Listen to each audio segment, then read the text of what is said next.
It was through some of the darkest times of my life when spirit began to make itself known to me through signs and clues from the other side. It helped me understand that I was not alone, that I was connected, and there was more to life than just this experience. I call those magic moments. I'm Christy Simon Selly, and I'll be your host for this podcast, Unreasonable Magic, where I will share some of the most compelling stories that cannot be explained away through logic from my work as a psychic medium, an astrologer, and a human design consultant, working with clients in my own life.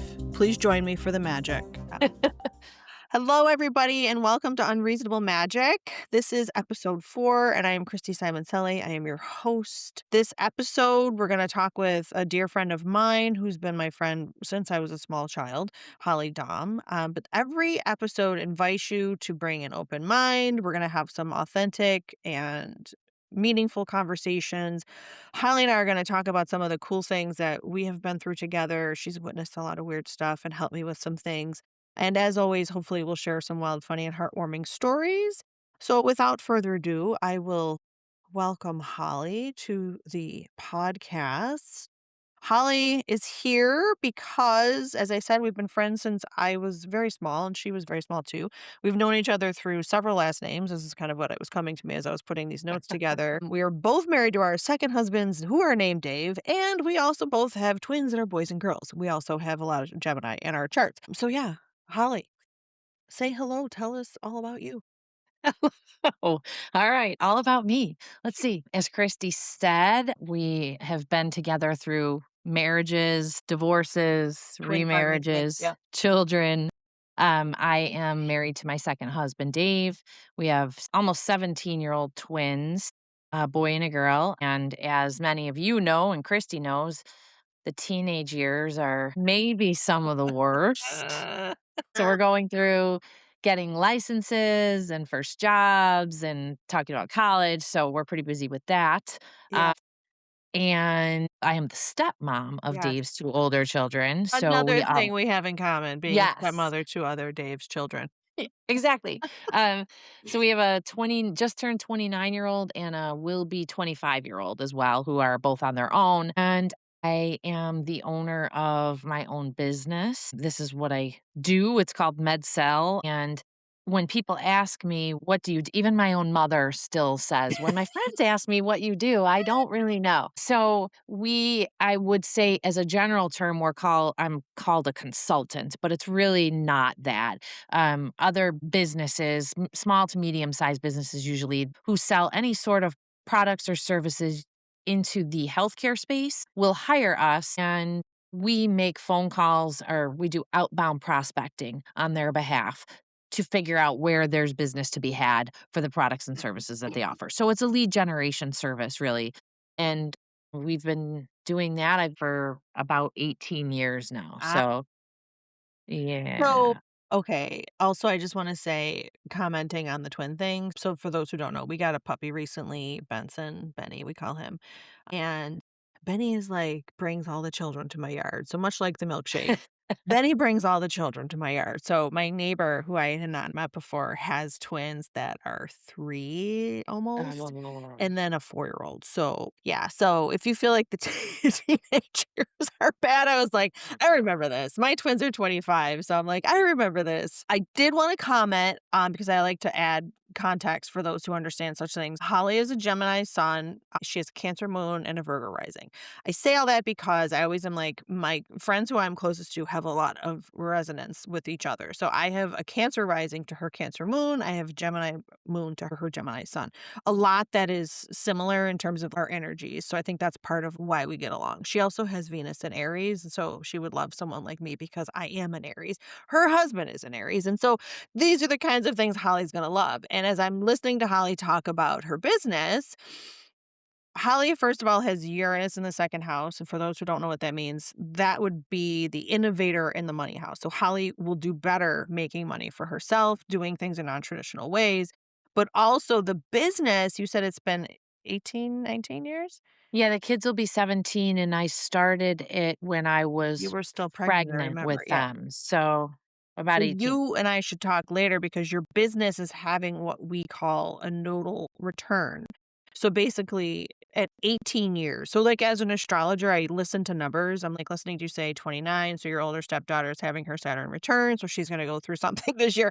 And then also I'm listening to you talk about this node thing. And so it's kind of like a time of reckoning for the business to be like, what do we want to move forward with? What can I keep? What can I get rid of? It's almost like a garage sale moment for like when Okay. people or businesses or life moments are experiencing these, it's like we kind of do a time of reckoning. Like, what do I want to keep? What do I want to release? And so your business might be feeling that pain too. It's not really pain, it's just it's an evolution, right? So that might be Right. something that your business will be experiencing too. So I just say all that to Okay. kind of give context. So if it feels like it's time to like reevaluate, that might be a thing for the business anyway. Or like and it might be like everything's great. We don't have to change anything, but there's definitely an energy around that of like, but what else? Like what else can we do? Right. Yeah.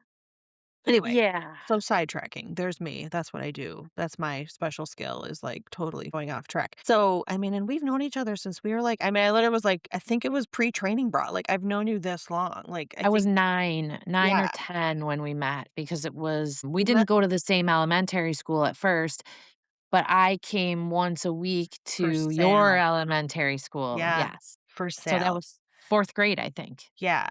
when Yeah, I I did was that. like, "Was it 3rd grade or 4th grade?" I knew you'd know, your Virgo rising's better at the details than me. Holly also has these really cool systems in her life where she has, like, pockets in her wallet, and she sticks certain Still money first. Do you still do this? I still do that, Certain I money, still this is do. my gas money, this is my grocery money, this is my and she puts it in these compartments so she doesn't spend it, so she's probably way better off down the road than I am with the money stuff too, but anyway, Yeah. so there's your Virgo rising influence, but that's that's another story for another day. So yeah, we met when we were kids. I knew that Holly would remember and I didn't, and I think we kinda, like, got each other right away. As I Yeah. recall, like, we were kind of forced to put in some projects together and stuff. And then your school and my school switched things up, and you ended up coming to my school, as I recall, Yeah, after that. because then in 5th grade, we were in the same class. Right. Oh, So and it was those little 4th grade that squares we that we sat yeah, the together. square Yeah, little yeah, yeah. yeah. So, It was me yeah, and so it would've Christy been and 4th who grade. else? There was another Lisa girl, Spera. Lisa Spera. We're the 4 of us that sat at the thing, and Christy would get up and go to the bathroom all the time, or I think all of us would get up and take turns. Someone would bring in their mom's makeup, and we would take turns to go to the bathroom to put makeup on. Somebody's mom did Mary Kay or something like that. Is this when we had I think did Jean do Mary Kay? It might have been, I don't know, she might not have, wouldn't have taken it and brought it into school, Was although this I feel Miss like it was her. Dooley? Yeah, And she Miss made us Dooley. those little balls. I remember being Yeah. angry about the ball thing because she asked us what our 2 favorite colors were, but she didn't Yeah, ask our 2 favorite colors together, and then my ball was red and yellow, and it did so was not mine. go together, Mine and I was was red and yellow too, and I hated angry, it. and Yeah, I don't even think I like yellow, so I don't know why 5th grade Christy thought she liked right. yellow, but The I was like, exact if you same. had said, "What are my 2 favorite colors together?" I would not have picked red and yellow, but Right. alas, here we are holding on to that one for a very long time, A so very long God bless time. her soul. I'm assuming she's no longer with us. She was well intended. Here she's making us a toy, a critter, a ball, stuffed ball, and we decided we need it to be a certain way. Anyway, so that was that. So then that actually makes me think about I do a lot of writing on Substack. I know a lot of people don't read, but I do write a lot, so people prefer to read instead of listen. But I remember writing about I wrote an article once about the first few times where I really felt like I knew something that I couldn't explain. Mhm. And you were part of a lot of those stories. So I was like, "Oh, Holly should definitely come on," because I'm reminded now, and I think it was from 5th grade when we were all in class together. I was of the mind that there was a predator circling the playgrounds in the greater Hamburg area only because I kept noticing. So there was a huge playground in my neighborhood that everyone went to as well. The cool kids went to the Round Tree playground. But it was like there kept being this weird, like white car with a red top, like an old school, like real. If it was this was what the 80s, I don't know, really old. If it was old Yeah. then, it was really old. And I was like, why is this person always driving slow around the playgrounds? And I remember going home and telling my mother, and she told me I was nuts, and why do I think about everything so hard? And then my brother started singing, paranoia song to me, and I was like, well, this is very validating. I mean, I didn't know that word back then, but I was like, I'm telling you guys something's wrong. Like, there shouldn't be this car at the playground all the time. And then, but I remember then you and Christy were at a different playground, or you saw the Her car. playground. Yeah, and you saw the Her same playground, and car. we saw the same car. I know, I just remember we were on the teeter-totter, and I Yes, it was that car, and we thought it was strange, and I don't remember if the person got out or anything like that, but I just remember we jumped off and ran as fast as we could, and Creepy. yeah, I mean, nothing happened. I don't think I or maybe if the person was coming out, that's why we ran, but I just remember that Yeah, it was car. unsettling, and I'm telling you, as a highly Very. sensitive, overstimulated, always my whole life person, that my parents were like, "Oh, you're crazy." Like, okay. Also, I also will acknowledge that at that time, that was when Adam had gone missing and like the kidnapping story of Adam Yeah. Walsh, and I remember there being movies on it, and they were on the news all the time. So I was like super paranoid about being kidnapped, and of course, then my father would say, "Oh, don't worry, they'll bring you back. You talk too much. They won't want to keep you." So I so much. This is all good fodder for my counselor. I hope that he's listening. So, Jake, if you're out there, thank you. You can listen to this for, and yeah, you can charge me later. And then I can tell you with dead certainty, and I don't remember a lot of my life, but the things I do remember, I remember sitting with you in a car outside of a party in the beginning of I think it was our sophomore year, maybe, and I was like, "You're gonna go out with that guy," and you were like, "No, he doesn't even know who I am," and I was, "Oh my god, you're totally gonna go out with him," and I knew it, and it wasn't some kinda weird, like, "Oh my god, they're gonna go out with him." It was like, "No, like, I know it, like, I could see it." I was like, "You're gonna go out with him," and that was, I think, the first time in my life where I said something and I knew it, and I don't know why I knew it, but I knew it, and I would argue with anybody who told me I was wrong, Well, and and then you did it. incidentally, I very clearly remember not only that, which was earlier in time, but the weekend where this guy and I got together, if you will, Friday in school or maybe on the phone, I can't remember that part.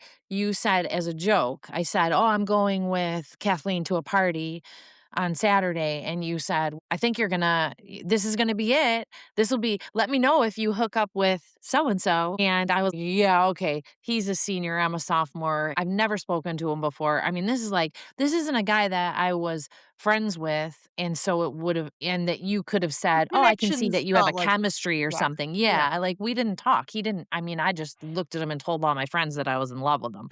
No, I mean, he didn't had no idea that I was even in school, I think.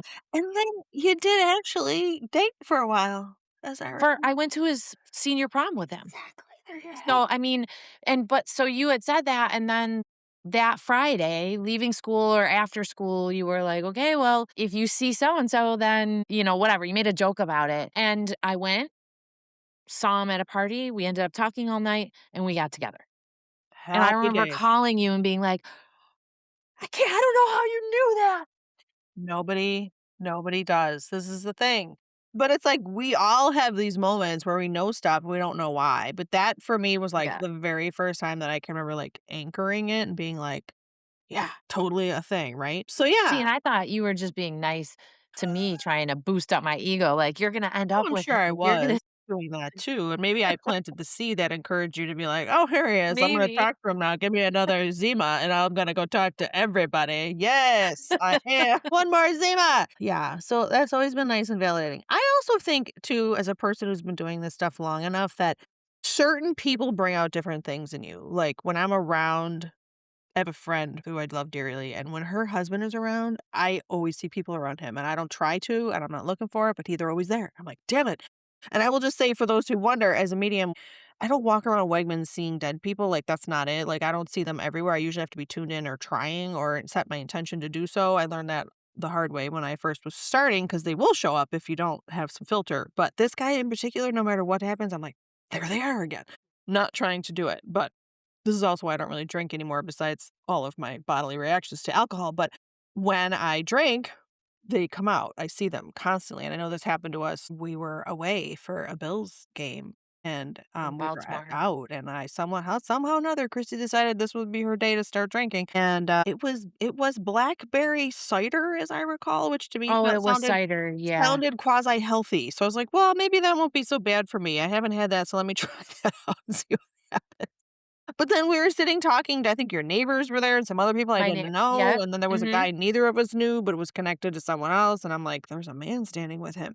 And I remember telling you that, and you were He like, was a stranger. That "Yeah." that guy that you said that about was a complete stranger. He wasn't with our group at Oh, all. see, I thought he knew your neighbors or something. I mean, maybe he did, but I didn't know who he was at all. Yeah. at Okay. all. I feel like he was, like, kinda standing over and you're like, "You said he's got somebody with him." Yeah, and it ended up I'm, like, looking at him, and and so the way that I was taught in medium school is, like, you do not offer unsolicited messages. Unless someone is asking for your input, you really should not offer messages unsolicited because and it makes good sense. You don't know how they're gonna take it. Like, what if that I'm connecting this guy with someone who was a person he didn't wanna hear from? What if it was someone who harmed him in some way, who he had a bad relationship with? Like, there were a whole bunch of reasons why you wouldn't do it. You don't wanna upset someone. So I've always been taught not to do that. So then I remember telling you this, and I'm like, "There's a guy standing there with him, and he's wearing overalls, and I can see all this stuff."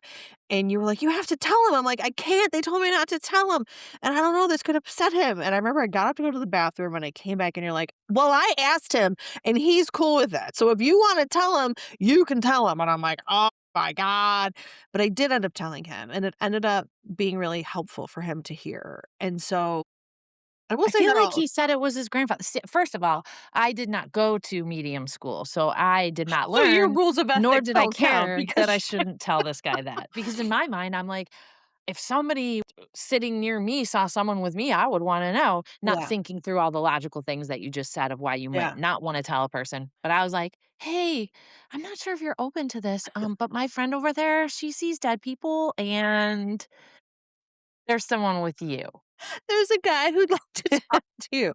Yeah, and I think it ended up being really helpful to him, as I recall. Was. I feel Grandfather like he wasn't. thought he said it was his grandfather or Yeah, it something. was his grandfather who was dressed like Mr. Conductor, like, he was wearing train clothes, and it ended up the grandfather, like, in him used to play with model trains or something, and his grandfather was encouraging him just to, like, play more, have more fun, because like, "You're making life too serious right now," and I remember this quite clearly in spite of the blackberry cider and my.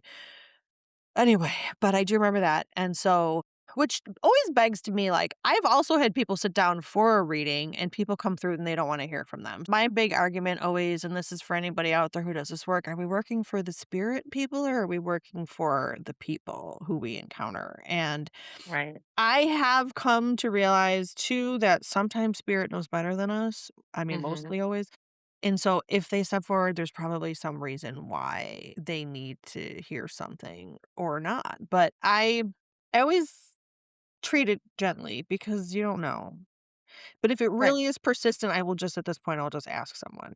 Also, they might not believe in this stuff. They might be offended by this stuff. They might think I'm like Right. doing the work of the devil or something, which is not at Right. all the case. This is all it's all love to me. It's wrapped up in different packages, and so it just depends on how you unwrap it. And so that's Well, and that's do you what remember that trip? Something you must have been, I don't know, maybe you were drinking all the time on that No, trip it's the only time secretly. But remember, that was the trip too where you kept seeing, friends of ours, a married couple, and Dave knows them through hockey, but I know them because she's my bank lady. We didn't know her Oh, husband very right. well at all. Yeah. And you kept saying, and they were staying at the same hotel as us, so they were around. We would Yeah. see them in the bar, and then we would see them walking through the lobby, and we saw them throughout that whole weekend. And after a few times of seeing them, you said, "Okay, so what do you know about her husband?" I said, "Nothing." And you said, "Me neither, but I can tell you that every time we've seen him while we've been here, he has somebody with him." And you explained it was like a younger man, I think it was his and brother. and he I yes, and I so anyway, you just kept you're and I was like, "Oh, that's so interesting, like, how do you know?" And asking you all these questions, and then, okay, we came home, and many months later, I had to talk to her on the phone about a bank thing, and I thought of it, and I said, "Oh, I have to ask you something." I said, "I don't know if you're open to this kinda thing." I was like, "But remember when we were in Baltimore?" And I told her what you said, and I at first, I didn't even give her any detail. I just said, "Did your husband lose someone who was that he was close to who was younger than him, a brother or nephew or something?" And she knew right away. She said, "Yes, he lost his," and I think it was his younger brother I think it was, yeah. who had been I have sick vaguely when wanting he to was a remember. kid, but then he survived it, but then he did ultimately end up dying. I think he had leukemia. He ended up dying young of it, and then so I told her he was with him. I think it was him with him, and she was like, "Oh my god." And she said, it's funny because they always did sporting events together, and the Yeah. one of the last things they did before he passed was they went to, I'm not sure it was a football game, it was some sort of a game together. She Mhm. was just I mean, I just remember the hair standing up on my arm because she knew it was like right away as soon as I said a younger whatever, she knew exactly who I was talking about. It wasn't even like a question like, "Oh, I gotta think about it. Who did" No, she Yeah. knew exactly who it was. I was like, "This is amazing." See, yeah, but I didn't say it to them at the hotel You 'cause did I not. didn't know No. them. But then once again, I had to ask her. I was like, "I But have to didn't I know." also do this once to D now that I'm thinking, now that we're talking, I'm like, "Oh, didn't I also do this to your Dave one time too with his And friend?" on the same trip at the restaurant that we were having dinner, you told me, you didn't say it to him. Maybe I'm thinking of something different, but you said, His "I feel friend like his mom Phil. is here." His That's it. friend Phil. All the same trip, though. You were really firing I on think all one was cylinders that trip. Nashville, one was Baltimore, but maybe I need to go Oh, on more right. I need to go on more Bill's trips. I think that's the point, You're right, maybe. there were that one was Nashville and one was Baltimore. The Phil one was Nashville.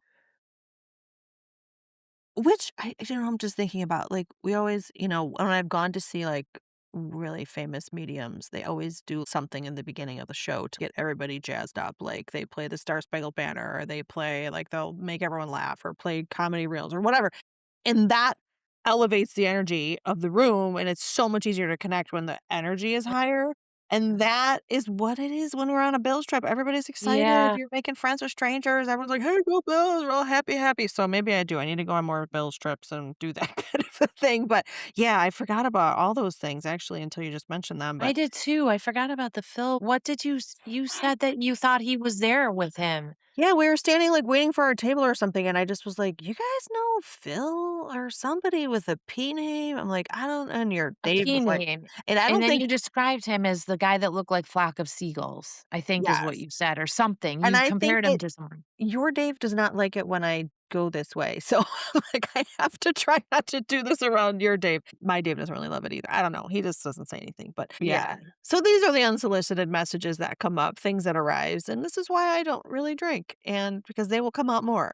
And also drinking, just for the record, for those out there, drinking will lower the vibration, so you're more likely to bring in garbage and icky stuff Um, than if you are in a happy space. But one of the other things that you are deeply passionate about, which goes along with your Cancer moon, is the genealogy stuff. You love that stuff. yes, Like, talk love about it. that. How did you even get into that? So when the getting DNA kits was very popular, maybe, I don't know, 8 or 9 years ago, we had gotten them for Dave and I had gotten them for each other for Christmas, I think, and we did them, and when the results came back, mine was exactly what I thought, so it was not a surprise, and I was just kind of interested, generally speaking, but Dave's Mhm, came back and he was 50, almost 52% Jewish, mhm. which he never knew. He Never thought he was identified with English and or yeah. German. Specifically, he's Ashkenazi, is that correct? Yeah, Okay. right. So, yes, which means it's just he's an Eastern European. It could be Belarus, it could be Poland. See, It's you know all this stuff now because you know. yeah, Yeah. versus like a Sephardic Jew, which would be like Spain and that area. So Ashkenazi is Eastern European Jew. So, and he's like, well, my mom. There was rumblings of some small secrets that my mom was part Jewish or something. I was like, she wasn't just part Jewish. Like, if you're Yeah, if you're 51%. 50%, there's a little more than a little bit of something happening there. Yeah. So that prompted me to, and I didn't really know anything. I had heard of ancestry.com, but it prompted me to start to look into it because I wanted to find out for sure if it was from her side and all of that. So I signed up for ancestry.com. I uploaded his DNA results and then I just started with his family. And then through that, I mean, it's been amazing. I have, friends that are his third cousins or whatever, then who do genealogy in London. And it's just been crazy. But through that, that's how it So started. you've made I these friends internationally from doing this work that are Yeah. long Yeah. distance relatives of Dave's. Yes, and I got good at it, and maybe it's just because I'm a little bit OCD, and it's a little bit like That's the solving a Virgo logic puzzle. rising. Do you remember those Yeah. logic puzzles when we were little that Yes. you had to X out the We did them rows in and Sale. Yes, I yes. remember. Beth So Brooks, I love we did those, and that, I yeah. still have an app, and I do those on an app sometimes Oh, for no fun, kidding. which is totally weird, but it's a little bit like that, like following a trail Yeah. and, trying to figure this out, and so it expanded. I did my tree, I did his, I've done friends' trees, I've done my sister's husband's tree, and because of Dave, My sister's husband is also half Jewish, so I got fairly good at the Jewish genealogy specifically, although I do all of it, but so it's fun. That is so cool, and I will also just say this, like, feels like a perfect project for you as someone with a Cancer moon and a Virgo rising. It gives you Cancer, for the record, loves history, and there's a Love lot of history. Cancers who are history teachers and this kind of thing, but, like, the saving of things and the patterning and all that beautiful stuff that comes with nostalgia and all that kind of thing. But the Virgo rising loves the details, the insight, and is like, how do I figure this all out? Which is kind of cool. You also have Pluto trining your sun, which Pluto gets obsessive about things. It's kind of like forever influencing who you are as a person, but in a really harmonious way. So that's kind of cool. And I know we have at some point, I know you've helped me with some cases and stuff where I've needed to find out who someone was connected to, or I've even like you've helped me with some birth charts for some old timey people. I might have to catch up for a couple more, but that's really cool because I know at one point we even talked about we should have a podcast about genealogy and astrology, but also we couldn't figure out how they went together. Right, But I right. do feel like the nature is the same. I'm right now working on a big case, so to speak, astrologically, and I'm digging into things from 50, 70, 80 years ago and trying to find the trends. And so it's kind of a lot like what you're doing, but in a different way. They're in the But same similar. neighborhood. Yeah, right. I agree. I love it. Yeah, you helped me with the case. So I talked about this case on the telepathy tapes podcast about the young girl. So there was a headstone washed up on the shores of Lake Erie. It was after a really rowdy winter, and I think some of the break walls that hold people's homes up had cracked open, and there was this Mhm. headstone. And so a man, a couple towns away, found a headstone, called my ex-husband, who was a cop, and was like, "Hey, what do you do with a headstone on the beach?" And like, I don't know. And so, he calls me and was like, "Hey, what do you got for me?" I'm like, "I don't know what I got for you." And so then it ended up that it was a young girl who had passed. You found her in her story within minutes. I reached out to you. I was like, "Okay, here's what I got, this headstone." And you just had that. You went, you found her. There was like an article about her passing and all this stuff, which Yes. then I don't even know if I finished this whole story for you. I sent back to him. He was able to find her next of kin, like family that had left town, and they moved actually down a couple counties away. But in the meantime, I had sort of attempted to connect with this young girl, and she shared some information with me about the family and some things they were going through and stuff, and more or less her wanting somehow to get to them to let them know that this would all be okay and that she was aware of them and she wanted to help them however she could from her vantage point, which does happen a lot where the spirit people help the alive people. Now this girl had been dead since I think like the 1950s or something. It was a super old case. You pieced all the details together, so then he actually ended up taking the headstone back to them, and he was trying to be like, "So, how do you feel?" Like more about unsolicited messages, and shared some stories about the sister, and we were able to corroborate a lot of what she had shared with me. So it was Yeah, really that's right. meaningful for them. So I did share this story already in the world, but you were a huge piece of that because you enabled me to be able to get the information to the right family and to help understand. So Yeah, again, that just was to show great. how much spirit moves mountains, knocks over break walls to release a headstone. And just because we did a little investigation on this too, because the family had moved away and she was so young, rather than move everything, they just set up a new headstone for her with their family plot. So they Yes. removed the headstone locally, and apparently they put these things in fill for concrete and stuff. So if you find a headstone on the beach, Just call me. great. I'll figure out who it belongs to. That's amazing. So yeah, so you're a huge piece of that story too. That was crazy. I loved that. I It was loved doing so that. it just and it was happening so quickly, like, you found the thing, he found the family, I got the info from her, we were able to just, like, piece the whole thing together. It was so cool the way it all worked out. But yeah, I know we had a ton more we wanted to talk about, but I'm steadfast on trying to keep these episodes short so people can digest them, so maybe we'll have you come back and we'll do some of the other stuff too. I was gonna wanna explore Holly's chart a little bit because of some of the stuff she has going on, but we'll talk about that another time if you want to. I'll start over. This is the kind of stuff we unpack here on Unreasonable Magic, these moments of connection and synchronicity and really touches with the divine and things that appear ridiculous, but they're not because they're real. So come back next time. We're going to talk a little bit more about some other work I'm doing, and would love to have you. So thank you, Holly, for being here today. I owe you a trip to the records office. Oh, I'm gonna so do that. fun. It's fascinating. All right. Well, thanks, everybody. Please subscribe today if you've enjoyed this episode and share with your friends.